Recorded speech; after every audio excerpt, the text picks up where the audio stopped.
खबर यूपी के झांसी से है, जहां उत्तर प्रदेश के प्रयागराज में आयोजित होने वाले महाकुंभ की तैयारियों को लेकर उत्तर प्रदेश के अपर पुलिस महानिदेशक एडीजी कानपुर जोन आलोक सिंह ने झांसी सहित 11 जनपदों के विभिन्न विभागों के आला अधिकारियों के साथ एक समन्वय बैठक की।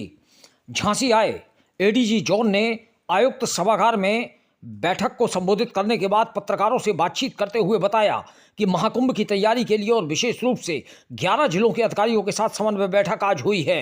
इस बैठक में इन जिलों के राजस्व अधिकारी, पुलिस अधिकारी, सेना के अधिकारी, रेलवे सुरक्षा, सड़क सुरक्षा और राज्य परिवहन निगम से संबंधित अधिकारी मौजूद रहे। इस महाकुंभ में जाने वाले श्रद्धालुओं की सेवा, सुरक्षा और सुविधा को ध्यान में रखते हुए चर्चा की गई है और जरूरी दिशा निर्देश दिए गए हैं। इस दौरान सूचनाओं के आदान प्रदान को लेकर भी विस्तार से चर्चा की गई। ट्रेनों में और बसों में यात्रियों के लिए की गई सुविधाओं पर उन्होंने कहा कि रेलवे के अधिकारियों ने बताया कि रेलवे स्टेशनों पर इस दौरान कड़ी चेकिंग और ट्रेनों के भीतर भी सुरक्षा कर्मियों की तैनाती की जाएगी। राज्य सोशल मीडिया की सभी जनपदों में मौजूद इकाइयों को सोशल मीडिया पर कड़ी नजर बनाए रखने के निर्देश दिए गए हैं। अगर कोई भी भ्रामक सूचना फैलाई जाती है तो उसकी आईडी को ट्रैक करते हुए उस पर कार्रवाई करने के निर्देश दिए गए हैं। ट्रेनों को डिरेल करने की कोशिश करने वाले शरारती तत्वों पर कड़ाई से नजर रखने के लिए रेलवे लाइनों के आसपास के चिन्हित गांवों में सघन पेट्रोलिंग और स्थानीय लोगों से सहयोग के साथ आपराधिक तत्वों पर सख्त कार्रवाई के आदेश विस्तार से दिए गए हैं। इस दौरान महाकुंभ में जाने वाले दिव्यांगजनों और वरिष्ठ नागरिकों को लेकर किए गए विशेष इंतजामों के बारे में मंडल आयुक्त विमल कुमार दुबे ने बताया कि झांसी मंडल से जाने वाले श्रद्धालुओं के लिए बस स्टैंड और रेलवे स्टेशनों पर फैसिलिटेशन सेंटरों की व्यवस्था की गई है, जहां उन्हें यह जानकारी दी जाएगी कि किन तैयारियों के साथ महाकुंभ को जाया जाए। इसके अलावा बस स्टैंड पर होल्डिंग एरिया में पर्याप्त रोशनी, टॉयलेट्स की साफ सफाई की व्यवस्था भी की जाएगी। इतना ही नहीं, श्रद्धालुओं की मदद के लिए स्वयंसेवकों की भी नियुक्ति की जाएगी, जिससे उन्हें कोई दिक्कत का सामना इन माध्यमों से यात्रा के दौरान न करना पड़े।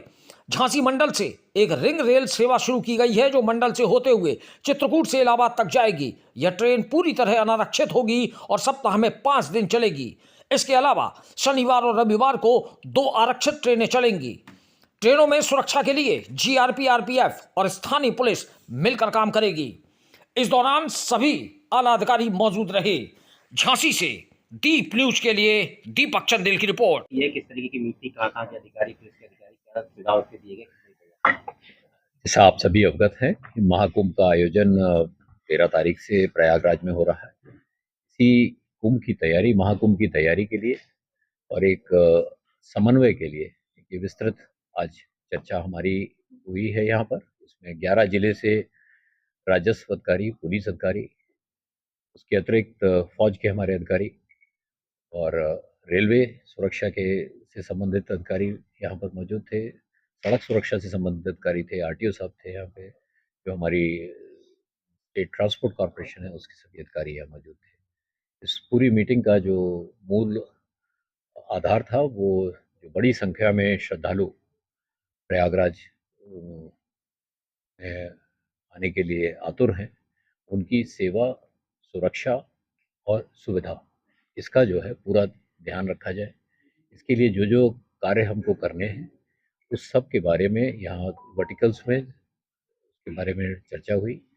कुछ स्पेसिफिक इंस्ट्रक्शंस थे, उनके बारे में चर्चा हुई। सूचनाओं के आदान प्रदान के बारे में चर्चा हुई और कैसे, जैसे पूर्व के वर्षों में भी हम लोग जिस तरह से इलेक्शंस में थे, ऐसे पहले और भी कोई मेजर जो इवेंट आया है, हमारे सीमावर्ती जनपदों के साथ समन्वय करके उसको सफलतापूर्वक संपन्न कराते हैं। उसको उसी तरह से महाकुंभ की तैयारी के बारे में भी आज यहाँ चर्चा की। तो बॉर्डर से जिस तरीके से ट्रेनें जाएंगी, ट्रेन श्रद्धालु जाएंगे, बसें जाएंगी, उसमें सुरक्षा के क्या पॉइंट्स बनती है? तो उसमें जो स्पेशल ट्रेन्स आ रही हैं, उसमें स्पेशल ट्रेन्स के बारे में मुझे रेलवे के अधिकारियों ने बताया कि वहाँ पर हर ट्रेन में आर्म्ड एस्कॉर्ट रहेंगे। साथ ही साथ उसमें रेलवे स्टेशंस पे जो है कड़ी चेकिंग रहेगी। वहाँ पर जो हमारे डीएफएम, डीएचएचएमडी के माध्यम से रेलवे सुरक्षा बल के लोग होंगे, आरपीएफ के लोग होंगे, वो सुनिश्चित करेंगे कि पूरी स्क्रीनिंग के बाद ही लोग रेल में सफ़र करें। साथ ही साथ रेल की यात्रा के दौरान भी उसमें आर्म्ड एस्कॉर्ट्स जो है वो साथ में आएंगे। साइबर क्राइम के बड़े इश्यूज आ रहे हैं और साथ में fake websites, fake news media पे एकदम फ्लोट कर जाती हैं। इसको रोकने के लिए इस स्तर पे क्या कार्रवाई? हमारी जो, आप जानते हैं, स्टेट का जो सोशल मीडिया सेंटर है वो काफ़ी उन्नत सोशल मीडिया सेंटर है और उसकी इकाइयाँ जो हैं सभी जनपदों में हैं।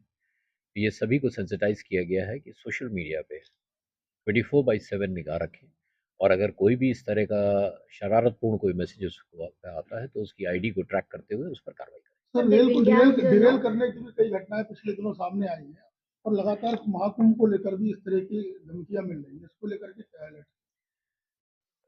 कुछ ट्रैक्स पर इस तरह के शरारती तत्वों ने कोशिश की कहीं लकड़ी का लट्ठा रख के या सिलेंडर रखकर लेकिन जागरूकता के कारण और समय से उस पे जानकारी आने पर वो सफल नहीं हो पाए हैं। इसके बारे में बहुत विस्तार से निर्देश दिए गए हैं और रेलवे ट्रैक्स के आसपास के जितने भी हमारे चिन्हित गांव हैं वहाँ पर डीप पेट्रोलिंग, वहाँ के लोकल लोगों का जो है सहयोग और वहाँ के जो क्रिमिनल एलिमेंट्स हैं उनके ऊपर सख्त कार्रवाई करने के निर्देश दिए हैं। जितने भी श्रद्धालुगण हमारे जनपद से और हमारे निकटवर्ती जनपदों से जाएंगे, इसके बारे में बड़ी विस्तृत निर्देश इस आशय के दिए गए हैं कि चाहे वो बस स्टैंड हो, चाहे वो रेलवे स्टेशन हो, वहाँ पर फैसिलिटेशन सेंटर्स बनाए जा रहे हैं और उन फैसिलिटेशन सेंटर्स में श्रद्धालुओं को प्रत्येक जानकारी इस प्रकार की उपलब्ध कराई जाएगी कि वो किस प्रकार से तैयारियों से महाकुंभ में जाएं। एक तो फैसिलिटेशन सेंटर की व्यवस्था है, इसके अतिरिक्त प्रत्येक रेलवे स्टेशन और बस स्टैंड के ऊपर उनके टॉयलेट्स की क्लीनिंग के बारे में, होल्डिंग एरिया में पर्याप्त लाइट की व्यवस्था की जाए और विशेष वॉलंटियर्स तैनात किए जाएं ताकि श्रद्धालुओं को किसी भी प्रकार की कोई दिक्कत का सामना इन माध्यमों से यात्रा करने के दौरान ना हो। स्पेसिफिकली मैं आपको बता दूं कि जैसी सूचना हम लोगों को रेलवे अधिकारियों ने उपलब्ध कराई है, यहाँ से एक रिंग रेल सेवा आरंभ की गई है जो कि हमारे मंडल से होते हुए और इलाहाबाद तक, चित्रकूट तक लेकर के श्रद्धालुओं को जाएगी। ये पूरी की पूरी ट्रेन अनरिजर्व्ड है जो कि हफ्ते में 5 दिन चलेगी। इसके पश्चात 2 ट्रेनें जो शनिवार और इतवार को चलेंगी जो कि रिजर्व्ड कैटेगरी में होंगी और इनमें जैसा कि एडीजी साहब ने आपको अवगत कराया है कि ट्रेन में सुरक्षा के व्यापक निर्देश दिए गए हैं। उसमें जीआरपी सहयोग करेगी, आरपीएफ सहयोग करेगी और जो हमारी लोकल पुलिस है वो भी सतत निगरानी रख करके रेलवे स्टेशन के आने वाले यात्रियों की सुख सुविधा का और उनकी सुरक्षा का ध्यान रखेगी।